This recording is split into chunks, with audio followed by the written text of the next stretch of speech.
How difficult or how easy is it really to live sustainably? What is all that zero waste movement about?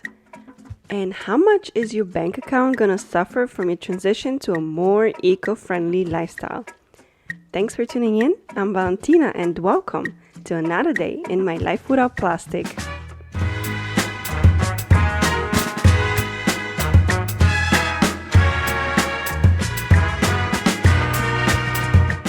Hello and welcome again on this beautiful Tuesday. Today we're gonna talk trash. Lots of trash. In specific, we're gonna talk about how and why you should be reducing your waste. What is the zero waste movement all about? How expensive is it really to live eco-friendly? And lastly, we're gonna look at a conspiracy theory and see if this whole environmental thing is not just a distraction from the real goal, creating a global dictatorship. Ooh, that one is so hot and spicy. So stay until the end for that conspiracy tea. Also stay tuned for the featured product of the week. Well, let's jump right into it. No more time to waste. Well, first, before we understand the sustainable movement, we need to understand trash. Why? Because a lot of people opt in to follow the so-called zero waste lifestyle, or nowadays some people follow a low waste lifestyle just because of how impactful trash is to the environment. So let's take a look at it. Well, when we throw away trash, we technically forget it exists. The lifestyle of the products that we use technically ends for us the moment we put it in the trash can. But what really happens after that? Where does everything go? What does away mean? Where is away? Well, 267.8 million tons of waste is created in the United States every single year. Can you imagine that? Just picture 267.8 million tons of trash. And most of us by now have heard about the importance of proper disposal. And still, most of us are unaware where our trash goes, or more specifically, the negative impact that arises from disposing of it improperly. So, from that estimated 267.8 million tons of waste generated annually, about 32.5% of this trash is recycled or composted, 12.5% is incinerated, and the remaining 55% is buried in landfill. And the real problem is that almost 2/3 of landfill waste is biodegradable. So those are mostly products that we could have disposed in a better way instead of sending them to the landfills.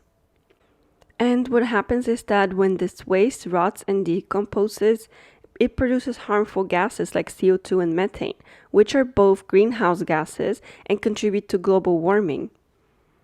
Landfills also pollute the local environment, including the water and the soil. Reducing waste means less environmental impact, less resources and energy used, and in the end of the day, we would save money from all of those processes. And not only that, but some people claim that living near landfills can actually cause health problems. Landfill sites emit poisonous gases such as hydrogen sulfide, which severely impacts respiratory organs and can cause lung cancer. Children are more at risk at 11% chance of being admitted to hospital for respiratory problems and high chance of 13% for asthma. Okay, but landfills are bad, but everything's gonna go away eventually, right? Like the trash that's there is not gonna stay there forever. Right? Well, let's see. How long does it take for non-compostable items to break down? And I'm specifically talking about non-compostable because obviously things like paper and other compostable things, they could take a couple of months to a few years to decompose, which I guess considering the lifespan of those products and the lifetime that we're here on this planet, it's still considerably okay-ish. But let's take a look at some non-compostable items. All right, the favorite and most famous one, plastic bottles. Where plastic bottles can take up to 450 years to decompose. Depending on the way the plastic's made, what type of plastic it is, the size, and so on, it could also take 70 in best case scenario, but definitely in most cases, it could take up to 450 years to decompose. Plastic bags, those little bags that you use in the grocery store to put in your fruits and veggies, or also once you're checking out, putting in all of your products in those single use plastic bags, they take anywhere from 500 to 1,000 years to decompose. Leather shoes, if you throw out your leather shoes to the landfills, they will take anywhere between 25 and 40 years to decompose. Cigarettes, they take up to 12 years. Yes, that little cigarette there, it's gonna stay in the landfill for over a decade. Here's a big one. Sanitary napkins and children diapers. 500 to 800 years. Wow, can you imagine that? 800 years sitting in that landfill, those dirty diapers. Oreo cookie packaging, 200 years. Yes, I'm talking about that little packaging that brings like 6 cookies does it bring? I don't know, 4? It's like a minimal amount of cookie. It's not even enough to satisfy you, and yet the packaging is gonna last 200 years in the landfill. Starbucks cups, those usual coffee cups that you get, or any juice cups. Even if you think that the coffee cups are paper, they have plastic lining on the inside, so they're not recyclable. They actually do go to the landfill, and they take about 50 years to decompose. Here's one that really, really, really breaks my heart. That plastic wrap that goes around cans and bottles, the one that's like in little circles? Well, that takes up to 400 years to decompose. And not only does it stay in the landfills forever, that's like the best case scenario if it actually ends up in the landfill, because that specific plastic is very easy to get lost along the way and end up somewhere in the ocean, killing marine life. So, people, if you're using that, if you buy beer or Coke or anything in cans that comes with that, make sure to at least cut it, and don't just throw it out in its actual form, because if that ends up in the ocean, it can definitely harm marine life. So if it's in the landfill decomposing for 400 years, that's actually the good case scenario. All right, but here's some highlights. Like, those specific ones definitely drew my attention. How long do you think it takes for your plastic toothbrush to decompose? Well, I'm not going to keep you guessing. It takes 400 years. So this toothbrush that you switch pretty much every 3 months, if you follow the instructions of your dentist and you don't use one plastic toothbrush for like 5 years, then yeah, you'll be sending a lot of toothbrushes to the landfills, each one of them lasting about 400 years. And another one that also drew my attention was aluminum cans. So usually, like the canned food that you buy comes in aluminum cans, and those take 200 years to decompose. Balloons. Everyone loves some balloons and party. Well, balloons never decompose. Yes, you heard it right, never. They stay in the landfills forever. Now, let me just point out, they are latex balloons, and those do decompose in up to 4 years in the landfills. So if you definitely want to celebrate with balloons, try to at least pick latex balloons and not plastic ones. How can you determine? Well, usually the ones that say happy birthday on them, the ones that are they look shiny and glossy, those are plastic for sure. So those are the ones that are never gonna go away. And also, people releasing them just up in the sky, just because you don't see them, it doesn't mean they're gone. They're actually going to remain on this planet forever. So please, when you buy your next balloons, consider at least getting latex balloons. And something else you could do is you could also try and reuse them, right? When we talk about sustainability, you're going to see that a lot of it really requires you to reuse stuff rather than buying new things, or anything else, recycling or whatever. Like, reusing would be your first step. So when you buy balloons, try to flatten them instead of popping them. So when you're blowing them, tie them maybe with a tie or something that you could easily cut off in the end and flatten the balloons instead of tying a knot and having to pop them in the end. Just get creative. But one last thing I wanted to point out, glass bottles. Yes, glass bottles. How long do you think those glass bottles or jars or anything glass takes to decompose in the landfill? Little tip, it's not never. It's not like the balloons. Glass does decompose eventually after 1 million years. 1 million years.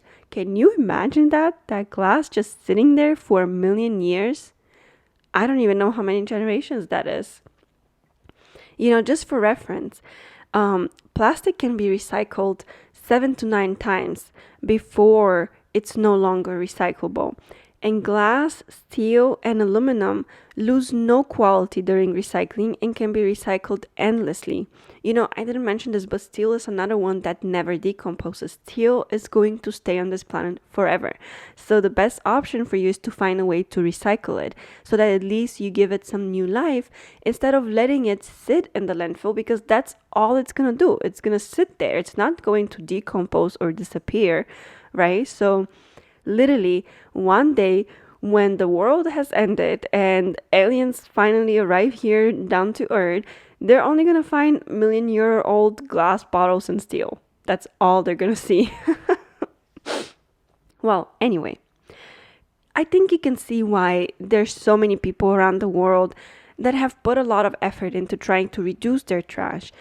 And, me personally, I've also gone on this plastic-free lifestyle, or that's why I'm calling this my life without plastic. It's my attempt of reducing plastic specifically in my lifetime.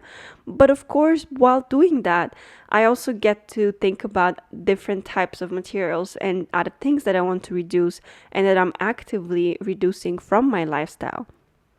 But of course, there are always people who take this to the extreme. And I want to share with you the background, the ins and outs, and everything you need to know about the zero waste movement.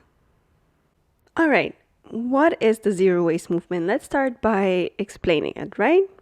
So the zero waste movement is a lifestyle where people aim to eliminate their trash output completely. And when I say completely, I mean zero trash. And this means no plastic, no wrappers, no garbage.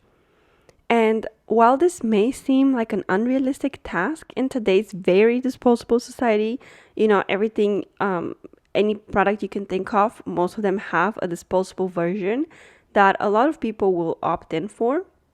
But despite that difficulty, there are a lot of everyday people all over the country, and not just the country, but also the world, that are showing that it can be done. So what do? Well, they basically reevaluate the way they approach the concept of trash.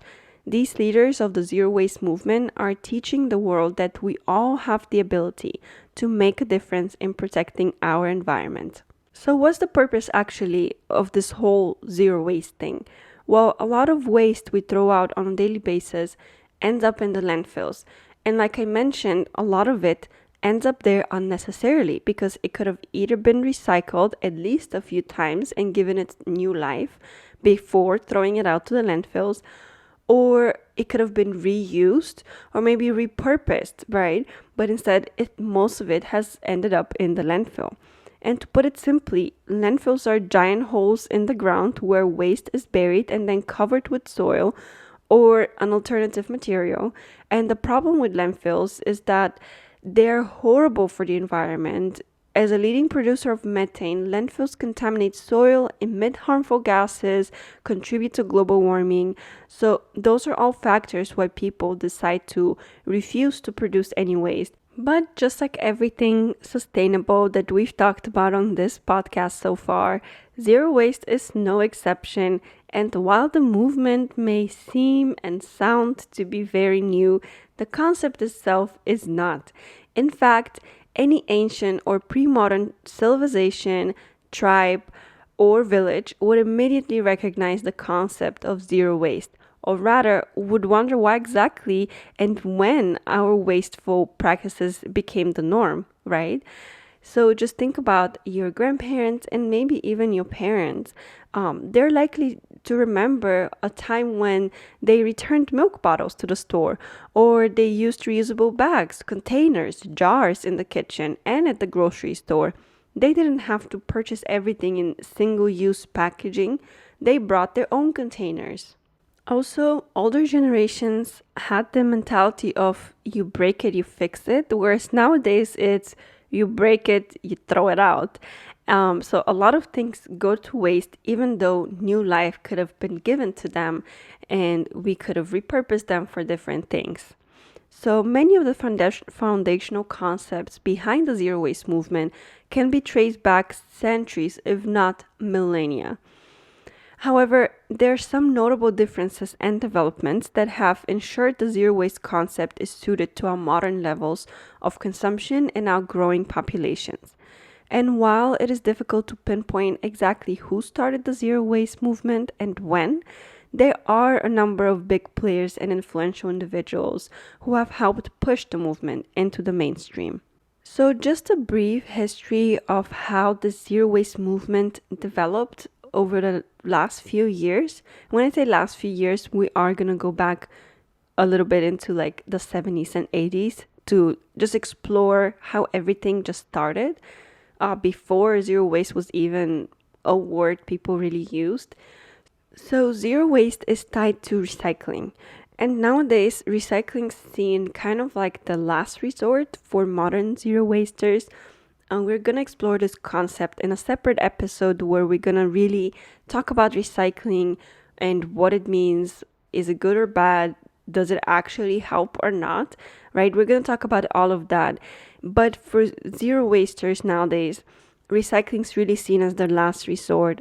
The first things they would want to do is just not get any trash if possible, or if they absolutely have to get some packaging or something that would produce trash, to recycle it, right? Or before recycling it, they would try to get something that they can reuse so they don't have to throw it out, physically throw it out, even if it goes into a recycling bin. So that's why, just in short, this is why recycling is seen as like the last resort for it. But had there not been, a surge in interest in recycling, we probably wouldn't be where we are now, right? Because recycling is a step of reducing waste, or at least of thinking about trash in a new, different way. So today we try to focus on waste prevention instead of end of life waste management, right? So recycling remains an integral part of the zero waste concept. It is still a big step that a lot of people make, even if they don't commit fully to saying no entirely to trash. At least recycling helps in some way. And recycling can be traced back to different civilizations, but it wasn't until the 1970s that serious investment was made in the industry that saw potential energy and cost savings in reclaiming materials such as aluminum. This, along with fast-growing ecological movements and the inception of Earth Day in 1970, kickstarted a movement towards reassessing the concept of waste entirely. And of course, all of this happened long before single-use plastics became, so popular. And at that time, the energy recovery facilities were seen as a viable way to reduce landfill waste. Well, let's go briefly into the 80s. Perhaps the first mention of the term zero waste comes from Daniel Knapp's concept of total recycling. And Knapp and his wife founded salvaging operation and market Urban Ore in Berkeley, California in the 1980s. And from this real-world experiment, they showed how all types of waste could be diverted from landfill and reused within the community. Its success is still evident today, and Urban Ore estimates that it diverts more than 8,000 tons of waste away from landfill each year. Now, 8,000 tons, of course, it's a lot, but just think about the 267.8 that we produce. So, of course, it is a concept that shows that it's possible, but it only touches the surface of the problem. And at the same time, in the 80s, a lot of communities across the United States started adopting composting, recycling, and just waste diversion programs and goals, while other organizations, such as the National Coalition Against Mass Burn, Incineration, and Safe Alternatives, and the Sound Resource Management Group, also began to campaign and analyze waste and waste management practices in the United States. Now, some of you may have questions again about recycling and what happens to trash when you recycle it, but save those questions for the episode that when we're going to talk about recycling. I really just want to talk about trash in general here and just explore the concept why people decide to go zero waste. Well, in the 90s, the concept I just mentioned, the urban ore, by Daniel Knapp, well, that actually spread all the way to Australia. And Knapp shared news of the Australian Capital Territory's No Waste by 2010, becoming the first program of its kind in the world. By the end of the decade, several other individuals started openly talking about waste management and better ways of reducing trash. And Georgia Senator Donzella James introduced the first zero waste legislation in the United States, setting the goal of zero waste by 2020 in the state. And as the year 2000 came closer and closer, the zero waste concept had made it into Time magazine. So over the course of the next decade, the zero waste concept gathered pace, and an increasing number of individuals, organizations, and governments began to flesh out the framework and lay out a path to achieving it.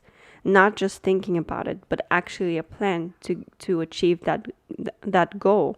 In 2001, the first Zero Waste International Alliance Summit was proposed, and while the reception was positive, funding the event in New Zealand proved difficult. And by 2010, the zero waste movement arrived to the mainstream. It was no longer just a concept explored by experts, policymakers, and environmentalists, but regular people, you and I, could now participate in the zero waste movement. And there were several influencers who started trends. People wrote books outlining guides of how to start your zero waste lifestyle, suggesting different products to use, different replacement and alternatives. All right, let's take a quick break. This month is Secondhand September, and today I want to actually feature not just a product, but an entire new sustainable concept that you can try out: thrifting. Buying secondhand means you'll be keeping plastic out of landfills and positively contributing to the decrease in worldwide textile demand and subsequent waste. Through thrifting, you can keep the resources invested in all of these clothing items from going to waste. In the end of the day, you are helping to create less pollution.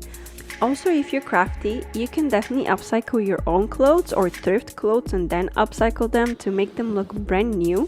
I recently did that with a skirt. When I say recently, that was literally over the last weekend. And if you're not on YouTube, then make sure to check out my blog or Instagram to see how it turned out to be. And then we got to the mason jar. Yes, the famous mason jar. Maybe you've seen some posts about people fitting, let's say, 5 years worth of trash inside a single mason jar. And this is where I was talking about the zero waste movement becoming an extreme.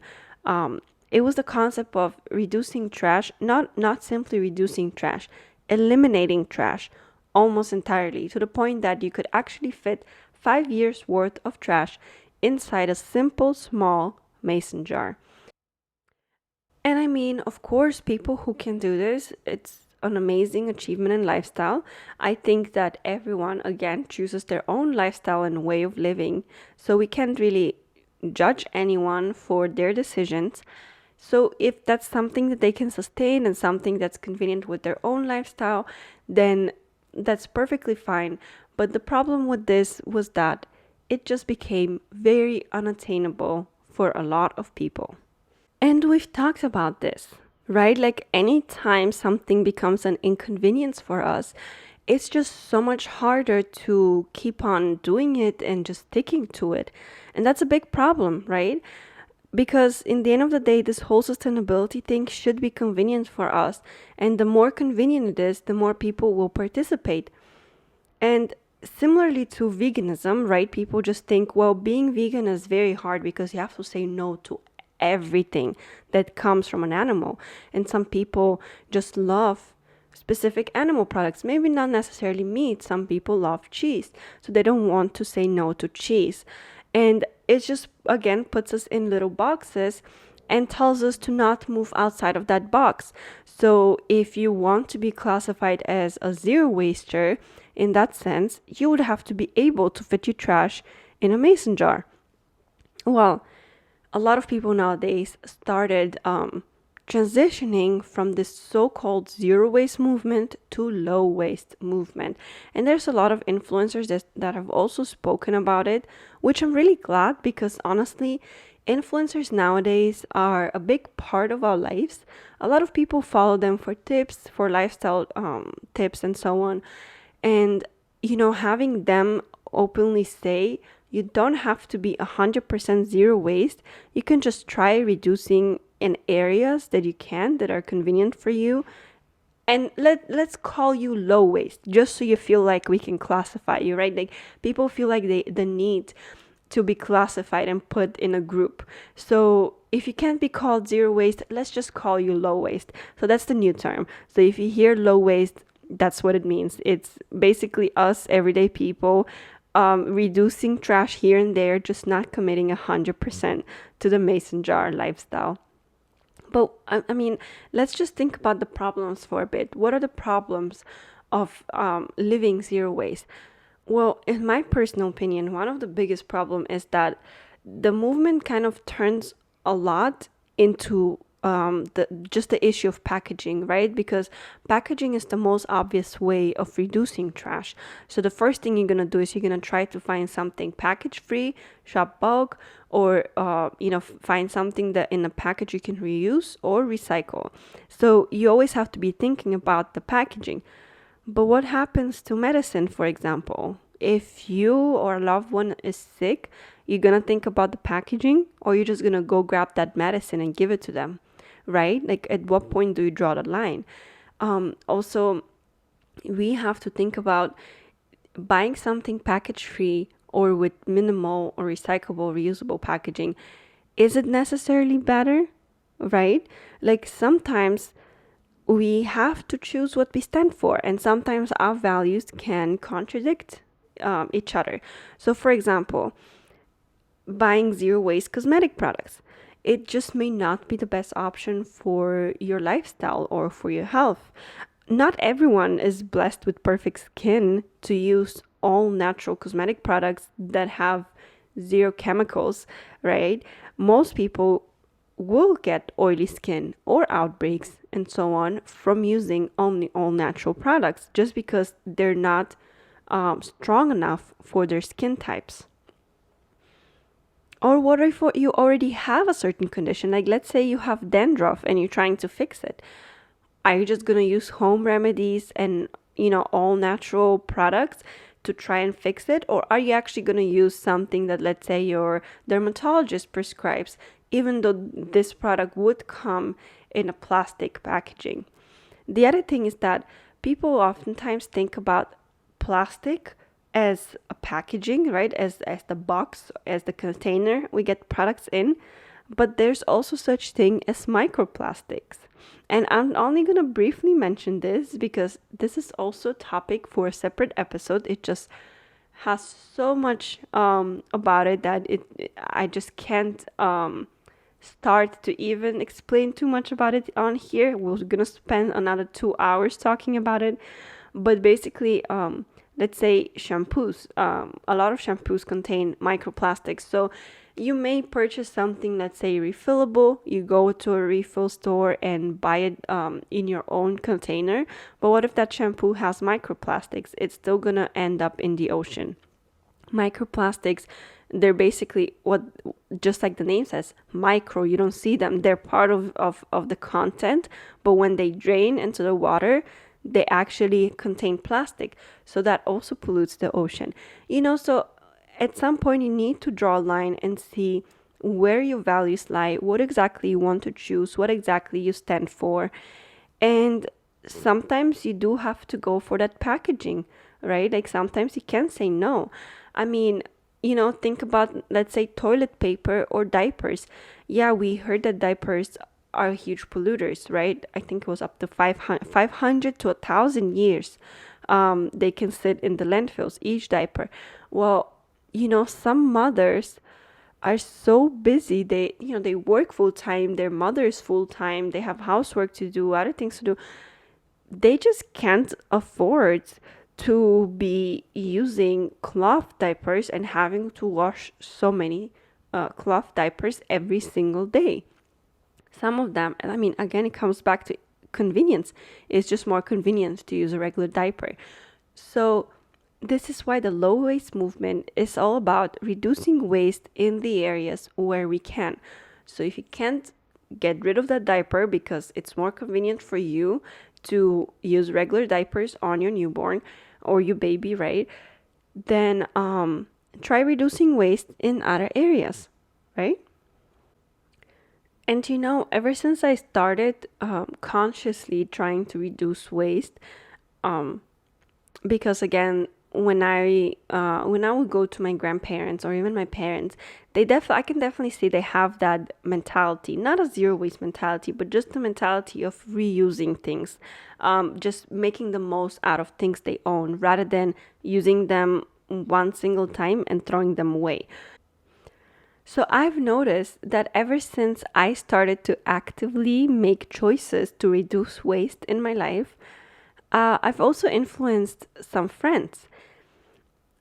I have friends coming to me and telling me how they've also switched little things. They've purchased maybe a metal straw, or they're taking their reusable bags to the store and so on. So you can be that person. You can be that little influence in your friend circle and your family circle.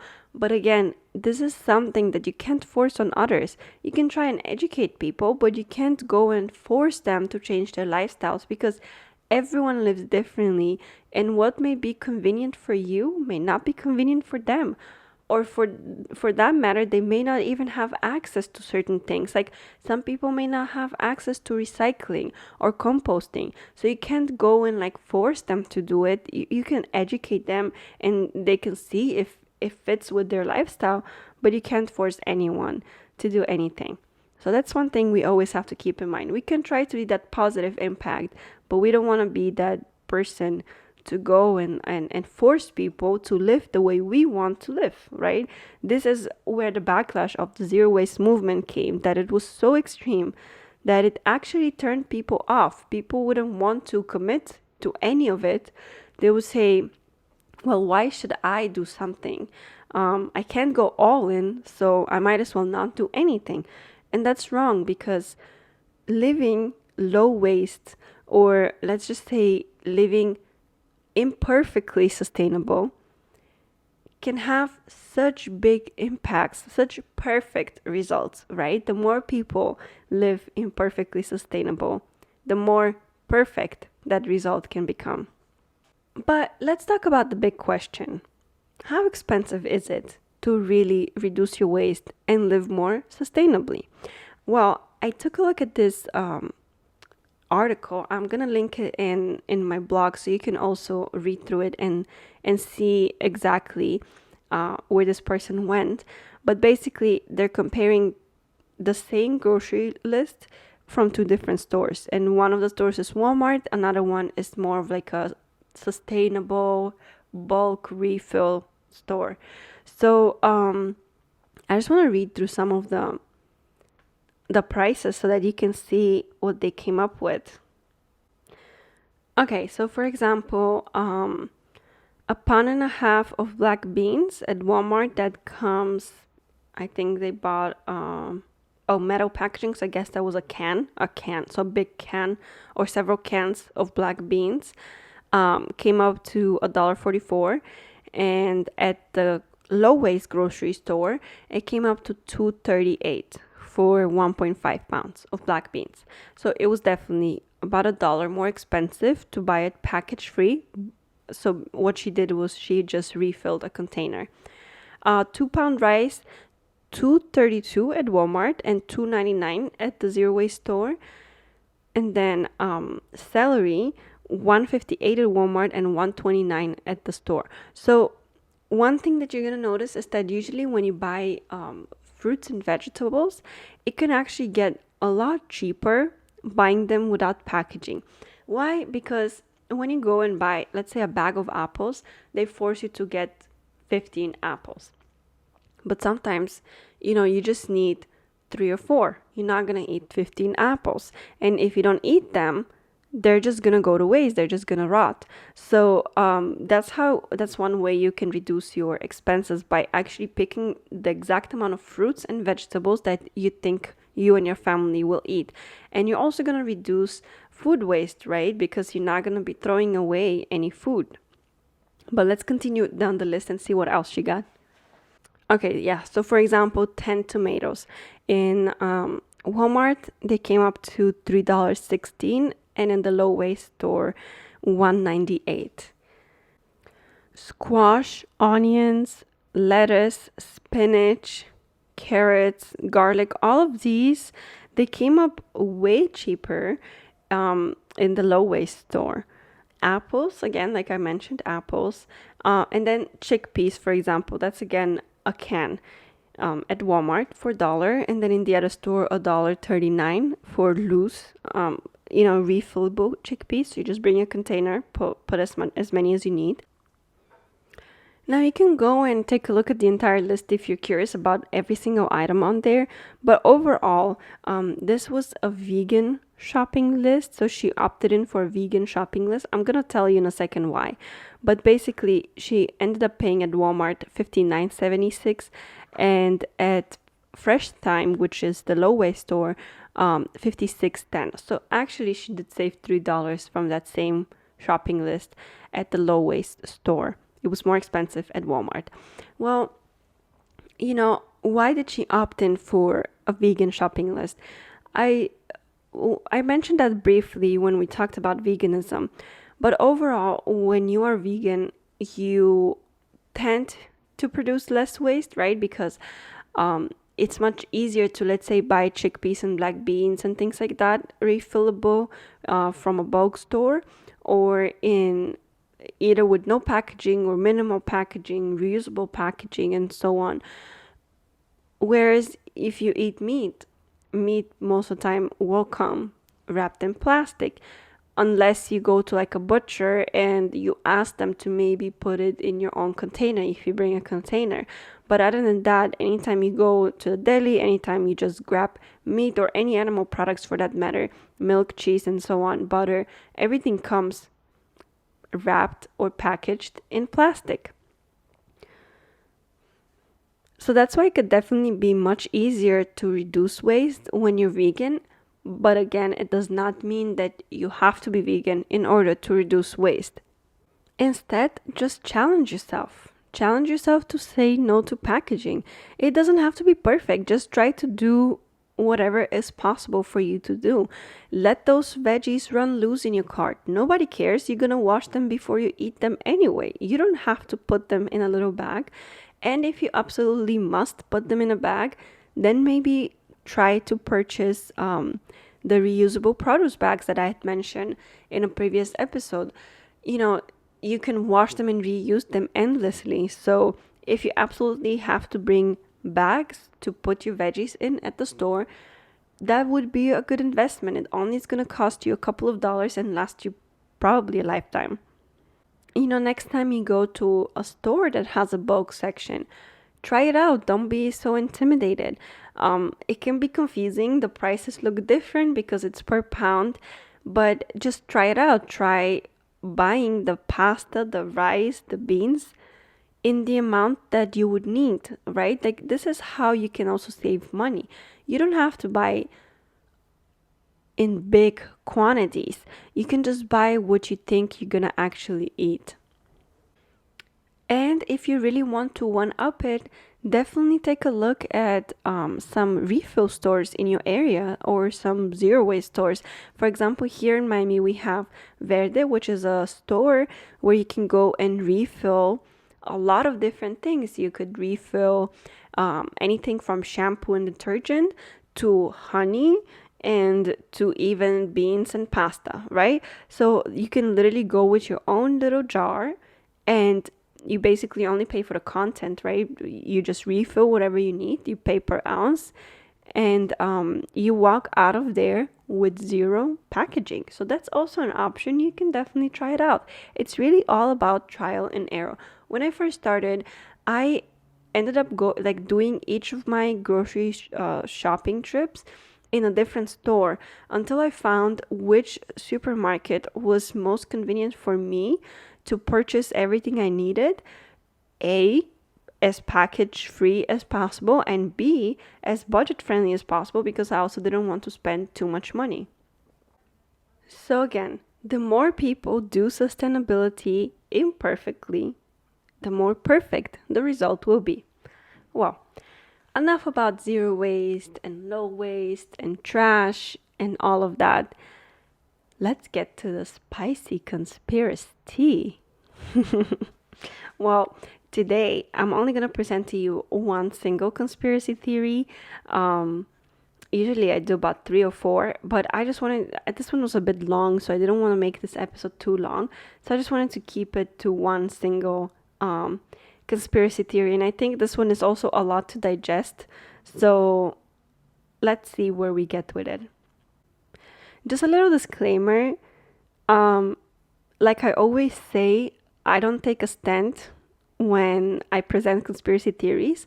I just want people to know what's out there on both sides, right? So this is why I'm going to show you what some people think about the environment and environmental policies. And we're going to be talking about Agenda 21. Have you ever heard of it? Do you know what it is? Agenda 21 is not a conspiracy. It's an actual document. The conspiracy theory is about the document, but Agenda 21 exists. It is a UN document. So let's see what exactly it's all about. Well, at the conclusion of June 3rd to 14 in 1992, United Nations Conference on Environment and Development in Rio de Janeiro, Brazil, President George H.W. Bush and the leaders of 177 other nations signed a document known as Agenda 21. At the time, it was seen as perfectly sensible planning paper, a non-binding statement of intent aimed at dealing with sustainability on an increasingly crowded planet. So as you know, overpopulation has been something we've talked about for a while, like using resources wisely, making sure that what we have is going to be enough for everyone on Earth. So this is where Agenda 21 comes into play. It also touched bases on global warming, climate change, all of that good stuff. Well, in 22 years since that day, at the hands of groups like the John Birch Society, Agenda 21 has been transformed in much of the American public mind into a secret plot to impose a totalitarian world government. And you may be wondering, how did we go from sustainability to a global dictatorship? Well, let's see how we got there. I don't know how we got there. Let's see why we got there even in the first place. Well, theorists claim that the effort of Agenda 21 is really to crush freedom in the name of environmentalism. And it isn't only extremists pushing this conspiracy theory. In January 2012, the Republican National Committee bought into the propaganda, denouncing Agenda 21 in a resolution as a destructive and insidious scheme that is meant to impose socialist communist redistribution of wealth. The demonization of Agenda 21 began among extremist groups, again, like the John Birch Society, the same outfit that was effectively ejected from the conservative movement after accusing President Dwight D. Eisenhower of being a communist agent. The Birch Society and an area of other radical right groups, as they're called, see Agenda 21 and virtually all other global efforts as part of a plan on the part of global elites to form a socialistic one world government, or also known as the New World Order. You probably may have heard about the New World Order, even if you haven't heard about Agenda 21. But basically, theorists argue that Agenda 21 will lead to what they call a new dark age of pain and misery, yet unknown to mankind. It is a comprehensive plan of utopian environmentalism, social engineering, and global political control, the most dangerous threat to America's society yet. It will make our nation a vassal of the UN, result in the destruction of our lives, and actually, they claim that it would lead to having 90% of population murdered. And these critics also argue that the end will be the imposition of a collectivist world government, one government for all. Agenda 21 is not a treaty. It has no force of law, no enforcement mechanisms, no penalties, and no significant funding. Yet, Alabama has passed a law meant to outlaw any effects of that plan. The legislatures of Kansas, New Hampshire, Tennessee all passed state resolutions condemning it, and there are other states as well that followed those steps. And, this is not something that we just talk about Republicans and Democrats, pros and cons. There have actually been oppositions from both sides in this case. So Dick Morris, the Bill Clinton advisor turned Fox News conspiracy theorist, he talks about Agenda 21. Specifically in his 2012 book, Here Comes the Black Helicopters, UN Global Government and the Loss of Freedom. He accuses them of canceling out both free will for the individual and democratic determination of policies for the nation. Only their fetish has priority. Fox News' Eric Bolling sounds similar, saying in 2012 that a proposed White House Rural Council sounded eerily similar to the UN plan called Agenda 21, where a centralized planning agency would be responsible for oversight into all areas of our lives, a one world order. Now, remarkably, there's also some opposition, as I said, to Agenda 21 from the left, notably in the form of Democrats against UN Agenda 21. The group, which hosted a major conference on the plan in 2011, is led by self-described feminist Rosa Koire. Koire wrote a book as well. Her book is called Behind the Green Mask, UN Agenda 21, and claims that the plan will ultimately bring on the economic collapse of the US. So there are people on both sides arguing the same thing. You can't say that it's a one-sided issue. So there's, people on both sides believing that there may be a problem with Agenda 21. While theorists and viral posts claim that items on the agenda include, again, the central claim is that it includes a one world government, a single cashless currency, government-owned and controlled schools, colleges, and universities, and an end to single-family homes. This is what the entire claim is about. Well, now, the agenda itself does include 31 items addressing global, social, and economic dimensions, conservation and resource management, role strengthening for women, children, and workers, as well as proposed methods of implementation. The items listed in the New World Order do not appear in Agenda 21. So exactly as they say, like single cashless currency, one world government, all of this, they don't really appear as it is in the Agenda 21. But for instance, there's no mention of currency. Terms like military is also not mentioned. But there are brief mentions of some of the items on the claim. So, for example, the term central banking is present in reference to capacity building in developing countries. It is not described as a world central bank. Property rights are also addressed regarding protecting women's rights to property, but not an end to all privately owned property. I'm gonna link actually the actual document, Agenda 21, in my blog. It's over 300 pages, so I definitely have not read it. There's no way for me to say how true I think this conspiracy theory is. What I can say is that I can see where the conspiracy theory is coming from, because there are some vague mentionings or hints about those things, right? People are just reading between the lines and trying to interpret if there are any hidden messages on the document. So I can't judge again and say if it's real. I'm just presenting to you what's out there. Agenda 21 is real. It is an actual document. It's not a conspiracy theory. The conspiracy theory is what the goal of that document is, but the document itself exists. If you're interested and you want to read all 350 something pages, make sure to check out my blog and take a look at it.